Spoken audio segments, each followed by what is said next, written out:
നമസ്കാരം. മഠത്തിലെ രുചിയുടെ ഒരു പുതിയ വീഡിയോയിലേക്ക് എല്ലാവർക്കും സ്വാഗതം.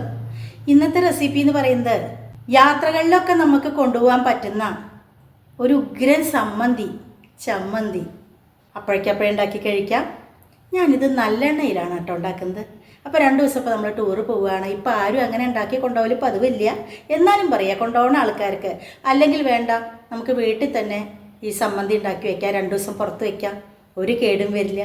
പക്ഷെ ഞാൻ പറയുന്നത് യാത്രകളിൽ പുറത്ത് പോകുമ്പോൾ ഒക്കെ കൊണ്ടുപോകുന്ന ആൾക്കാർക്ക് വേണ്ടിയിട്ടും കൂടിയാണ്.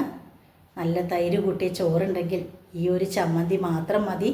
അപ്പോൾ എല്ലാവരും ഉണ്ടാക്കി നോക്കണം. വളരെ ടേസ്റ്റിയാണ്. യാത്രകളിൽ കൊണ്ടുപോകുമ്പോൾ വളരെ സൗകര്യപ്രദമായിട്ട് വളരെ ടേസ്റ്റി ആയിട്ട് കഴിക്കാൻ പറ്റുന്ന ഒരു ചമ്മന്തി. വെള്ളം ഒട്ടും തന്നെ തൊടിയിക്കരുത്. അതൊക്കെ ഞാൻ ഉണ്ടാക്കുമ്പോൾ പറയുന്നുണ്ട്. അപ്പോൾ അതേപോലെ തന്നെ ഉണ്ടാക്കണം. എന്നിട്ട് തീർച്ചയായിട്ടും ഫീഡ്ബാക്ക്സ് അറിയിക്കണേ. അതിന് വേണ്ടിയിട്ട് കുഞ്ഞുള്ളി തന്നെ എടുക്കണം. ഞാൻ നല്ലോണം കണ്ടോ, ഒരു കുഞ്ഞ കപ്പിൽ നല്ലോണം ഫുള്ളായിട്ട് എടുത്തിട്ടുണ്ട് കുഞ്ഞുള്ളി. അതേപോലെ തന്നെ നമുക്ക് കറിവേപ്പില വേണം. ഇതിലേക്ക് കുറച്ച് കൊത്തമല്ലിയില അതും കൂടെ വേണം. പിന്നെ നിങ്ങൾക്ക് അത്ഭുതപ്പെടുത്തുന്ന ഒരു സംഭവമുണ്ട്. എന്താ അറിയോ? കുറച്ച് വെളുത്തുള്ളി ഇഷ്ടമുള്ള ഒരാളുണ്ട് ഇവിടെ. ഇത് ഭയങ്കര ടേസ്റ്റുള്ളൊരു സമ്മന്തിയാണ്, അതുണ്ടാക്കി തരുമോ ചോദിക്കുന്ന ഒരാളുണ്ട്. അതുകൊണ്ട് തന്നെ ഞാനിന്ന് വെളുത്തുള്ളി ചേർക്കുന്നുണ്ട് കേട്ടോ. അപ്പോൾ നിങ്ങൾ ഇഷ്ടമാച്ച ഒരു 8-10 ഒക്കെ എടുത്തോളൂ. ഞാൻ എന്തായാലും ഒരു 3-4 എടുത്തിട്ടുള്ളൂ. അപ്പോൾ ഒരു കിടിലൻ സമ്മന്തി അല്ലെങ്കിൽ ചമ്മന്തി ബാക്കിയൊക്കെ ഞാൻ വഴറ്റുന്ന സമയത്ത് കാണിച്ചു തരാം. അപ്പോൾ ഞാൻ ഗ്യാസ് കൊളുത്തിട്ട് ഒരു കടായി അടുപ്പത്ത് വെച്ചിട്ടുണ്ട്. ഈ ഒരു ചമ്മന്തി നിങ്ങൾ നല്ലെണ്ണയിൽ തന്നെ ഉണ്ടാക്കണം കേട്ടോ. അപ്പം ഞാനൊരു 1.5 ടേബിൾ സ്പൂൺ നല്ലെണ്ണ എടുത്തിട്ടുണ്ട് കേട്ടോ. ചൂടായി വരുന്നു. ആദ്യം തന്നെ നമ്മുടെ വെളുത്തുള്ളി ഇട്ട് കൊടുക്കാം. വെളുത്തുള്ളി ജസ്റ്റ് ഒന്ന് കളർ മാറാൻ തുടങ്ങിക്കഴിഞ്ഞാൽ നമുക്ക് കുഞ്ഞുള്ളി ഇട്ട് കൊടുക്കാം കേട്ടോ. വെയിറ്റ് ചെയ്യാം. പുറത്ത് വയ്ക്കാം, കേടാവില്ല. അതുകൊണ്ടാണ് കുറച്ചധികം എണ്ണ ഉപയോഗിക്കുന്നത്. ഇനി നമുക്ക് കുഞ്ഞുള്ളി ഇട്ട് കൊടുത്ത്, ഉള്ളിയൊക്കെ നന്നായിട്ട് കഴുകി വെച്ചതാണേ, അത് കാരണമാണ് ബഹളം കൂട്ടണം കേട്ടോ. ഇനി കാശ്മീരി ചില്ലി അത് ഞാനൊരു 4 ഇട്ട് കൊടുക്കുന്നുണ്ട്. പിന്നെ എരിയുള്ള മുളക് പൊടി വേണമെങ്കിൽ ഇടാം. ഈ ഉണ്ടമുളകില്ലേ, കാണാൻ നല്ല ഭംഗിയുണ്ടെങ്കിലും വലിയ എരിയില്ല കേട്ടോ. സാധാരണ അങ്ങാടി മുളകിൻ്റെ എരിയില്ല. പിന്നെ ഒരു സീക്രട്ട് ഇൻഗ്രീഡിയൻ്റ് ഉണ്ട് കേട്ടോ, പറഞ്ഞുതരാം. ഇതൊന്നായി വരട്ടെ. ആവശ്യത്തിന് ഉപ്പിട്ട് കൊടുക്കാം. അതോടൊപ്പം തന്നെ കറിവേപ്പില, കൊത്തമല്ലി ഇതൊന്നും അവോയ്ഡ് ചെയ്യരുത് കേട്ടോ.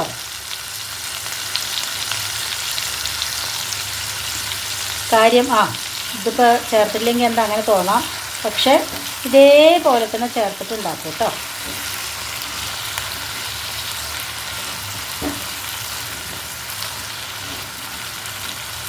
നന്നായിട്ട് ആയി വരട്ടെ.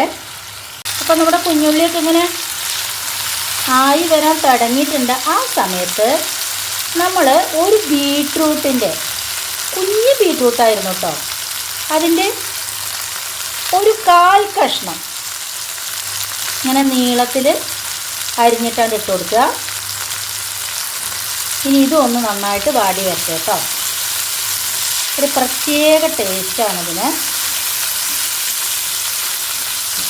നന്നായിട്ട് ആയി വരട്ടെ. വെയിറ്റ് ചെയ്യാം.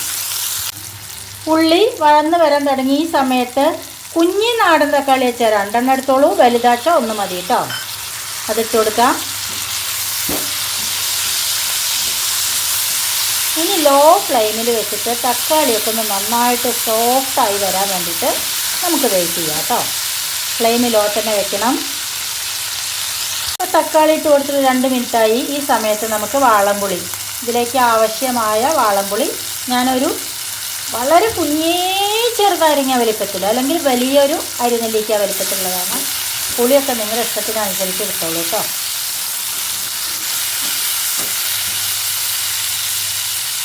പുളിയൊക്കെ ഒന്ന് ചൂടായി വരട്ടെ.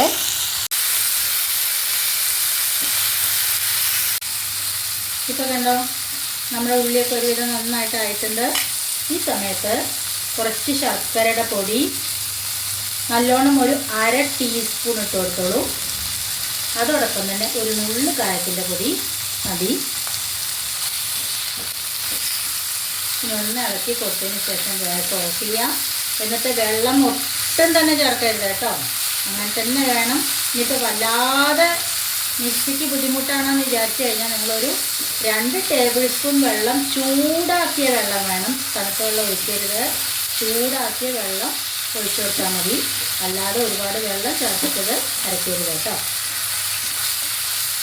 വെയിറ്റ് ചെയ്യാം. ഗ്യാസ് ഓഫ് ചെയ്ത് കൊടുക്കാം. ഇപ്പോൾ കണ്ടോ, ഇത് നന്നായിട്ട് ചൂടാറിയിട്ടുണ്ട്. ഇനി നമുക്ക് മിക്സിയുടെ ജാറ് പ്രത്യേകം ശ്രദ്ധിക്കണം. ഒട്ടും തന്നെ വെള്ളം ഉണ്ടാവാൻ പാടില്ല. വെള്ളം ഉണ്ടെങ്കിൽ അതൊക്കെ നന്നായിട്ട് തുടയ്ക്കണം കേട്ടോ.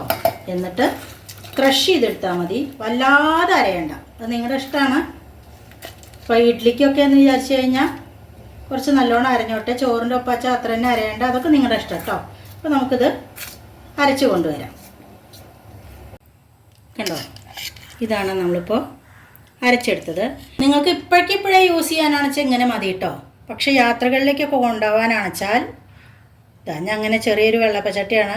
അതിൽ കുറച്ച് നല്ലെണ്ണയാണ് ഒഴിച്ചു കൊടുത്തിരിക്കുന്നത്. ഇപ്പോൾ നമുക്ക് നാളേക്കും മറ്റന്നാളേക്കൊക്കെ ചോറ് പൊതിഞ്ഞ് കൊണ്ടുപോകണം, അല്ലെങ്കിൽ ഇഡ്ഡലി കൊണ്ടുപോകണം എന്ന് വിചാരിച്ചു കഴിഞ്ഞ് കഴിഞ്ഞാൽ, എണ്ണ ഒന്ന് ചൂടായി കഴിഞ്ഞാൽ നമ്മൾ ഇതിലേക്ക് ഈ ചമ്മന്തി ഇട്ട് കൊടുക്കുക. ഇപ്പോഴേക്ക് ഉച്ചയ്ക്ക് അങ്ങോട്ട് യൂസ് ചെയ്യാനാണെന്ന് വിചാരിച്ചു കഴിഞ്ഞാൽ വേണ്ട കേട്ടോ. ഇങ്ങനെ ചെയ്യേണ്ട കാര്യമില്ല. ഞാനിത് യാത്രകളിൽ കൊണ്ടുപോകാൻ വേണ്ടിയിട്ടാണ് ഉണ്ടാക്കുന്നത്. ആ ഒരു രീതിയിലാണ്. അതുകൊണ്ട് തന്നെ ഈ എണ്ണ ഒന്ന് നന്നായിട്ട് ചൂടാവട്ടെ കേട്ടോ. വെയിറ്റ് ചെയ്യാം. അപ്പം നമ്മൾ നല്ലെണ്ണയിൽ ഇങ്ങനെ ആക്കണേൻ്റെ ഉദ്ദേശം മനസ്സിലായല്ലോ. എണ്ണ ഇങ്ങനെ ഒന്ന് തെളിഞ്ഞ് വരും. അതുവരെ ഒന്ന് ലോ ഫ്ലെയിമിലിട്ടിട്ട് ചെയ്താൽ മതി കേട്ടോ. നല്ലെണ്ണ ഫ്ലേവർ ഇഷ്ടമില്ലാത്ത ആൾക്കാരാച്ചാൽ വെളിച്ചെണ്ണയിൽ ചെയ്തോളൂ. പക്ഷേ ഇങ്ങനെ 2 ദിവസമൊക്കെ ഇരിക്കണമെന്നുണ്ടെങ്കിൽ നല്ലെണ്ണയിൽ തന്നെ നമ്മൾ അച്ചാറൊക്കെ ഉണ്ടാക്കുമ്പോൾ കണ്ടോ ഒട്ടും പൂപ്പൽ വരില്ല. നല്ലെണ്ണയാണ് വെളിച്ചെണ്ണയെക്കാട്ടിലും നല്ലത്. കണ്ടോ, പെട്ടെന്ന് തന്നെ അബ്സോർബ് ചെയ്തോളൂ എണ്ണ. ഒന്നും കൂടി ആവട്ടെ. ഇപ്പോൾ കണ്ടോ, എണ്ണയൊക്കെ നന്നായിട്ട് തെളിഞ്ഞ് വന്നിട്ടുണ്ട്. ഈ സമയം വരെ നമ്മൾ ലോ ഫ്ലെയിമിലിടണം. ഇനി നമുക്ക് ഗ്യാസ് ഓഫ് ചെയ്ത് കൊടുക്കാം കേട്ടോ. അപ്പോൾ കണ്ടോ, വ്യത്യസ്തമായൊരു ചമ്മന്തി. അതിൻ്റെ പ്രത്യേകത പറയുന്നത് ഞാൻ പറഞ്ഞില്ലേ, യാത്രകളിൽ കൊണ്ടുപോകാൻ ഏറ്റവും നല്ലതാണ്. കേടുവരില്ല. 2 ദിവസം അല്ലെങ്കിൽ 3 ദിവസം വരെ നമുക്ക് പുറത്ത് വയ്ക്കാം. എല്ലാവരും ഉണ്ടാക്കി നോക്കണം. എന്നിട്ട് തീർച്ചയായിട്ടും ഇതിൻ്റെയൊക്കെ ഫീഡ്ബാക്ക്സ് അറിയിക്കണം കേട്ടോ. അപ്പോൾ നമ്മുടെ വളരെ സ്വാദിഷ്ടമായ ചമ്മന്തി റെഡി ആയിട്ടുണ്ട്. ഇതേപോലെ ഉണ്ടാക്കി നോക്കണം കേട്ടോ. ചോറ് വിളമ്പിയിട്ടുണ്ട്. നമ്മളുടെ ചമ്മന്തി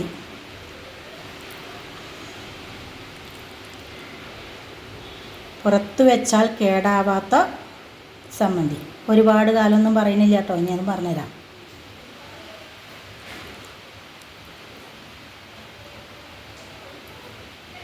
വിളമ്പി കൊടുക്കാം. ഉരുട്ടാം.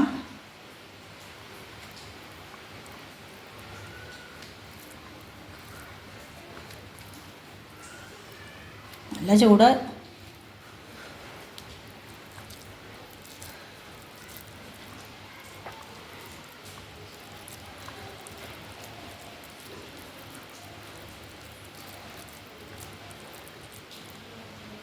എല്ലാവരും കഴിച്ചോളൂ. അപ്പോൾ എല്ലാവരും ഇനി പുറത്ത് പോകുമ്പോൾ ഇതേമാതിരി ചമ്മന്തിയൊക്കെ ഒന്ന് ഉണ്ടാക്കി നോക്കൂ. അപ്പോൾ പറയും ഇനി നമുക്ക് എന്തായാലും കുറച്ചൊക്കെ ചോറൊക്കെ പൊതിഞ്ഞെടുക്കാം. ആ മഠത്തിലെ രുചിയുടെ ചമ്മന്തി ഇല്ലേ, അതും കൊണ്ടുപോവാം. അങ്ങനെ പറയൂ കേട്ടോ. അപ്പോൾ എന്തായാലും ഇത് ട്രൈ ചെയ്യണം. എന്നിട്ട് എങ്ങനെ ഉണ്ടെന്ന് എന്നെ അറിയിക്കണം. മറ്റൊരു പുതിയ വീഡിയോ ആയിട്ട് നാളെ കാണാം. അതുവരേക്ക് ബൈ.